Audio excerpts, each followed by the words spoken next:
اللہ علیہ وسلم نے پانچویں نصیحت کی، وَإِنِ امْرُؤٌ شَتَمَكَ وَعَيِّرُكَ بِمَا يَعْلَمُ فِيكَ فَلَا تُعَيِّرْهُ بِمَا تَعْلَمُ فِيهِ فَإِنَّمَا وَبَالَ ذَلِكَ عَلَيْهِ۔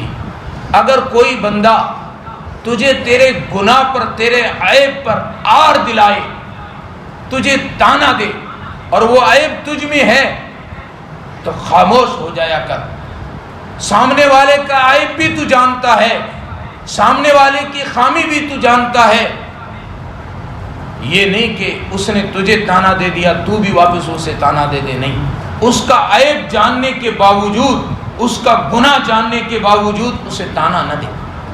اللہ اکبر، کتنی بڑی بات کہی۔ اور ہمارے یہاں اگر کسی نے ہمارا عیب نکال لیا ہے یا ہمیں تانا دے دیا ہے، پوری زندگی اسی کوشش میں رہتے ہیں کب یہ موقع دے اور اس کو میں دکھاؤں۔ ہمارے اخلاق یہ ہے، اور محبوب صلی اللہ علیہ وسلم ارشاد کیا فرماتے ہیں، تجھ میں اس نے عیب نکالا، تجھ میں کمی نکالی، تجھے تانا دیا اور تجھ میں وہ تانا، وہ عیب تھا، اب تو جانتا ہے اس میں بھی عیب ہے، اس کو بھی تو تانا دے سکتا ہے، تو کہہ سکتا ہے پلٹ کے دیکھ، تمنا ہم بھی رکھتے ہیں، اگر تو ہے سنگ مرمر تو پھر پتھر ہم بھی رکھتے ہیں، کہہ سکتا ہے لیکن محبوب فرماتے ہیں کہ نہیں، اس کا عیب جاننے کے باوجود تو اسے درگزر کر معاف کر دے، اللہ رب العزت تیرے عیوب پر قیامت کے دن میدان محشر میں پردہ ڈال دے۔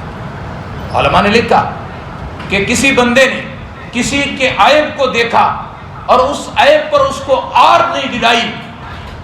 تو قیامت کے دن میدان محشر میں اللہ رب العزت اس کے عیب پر بھی پردہ ڈال دے گا۔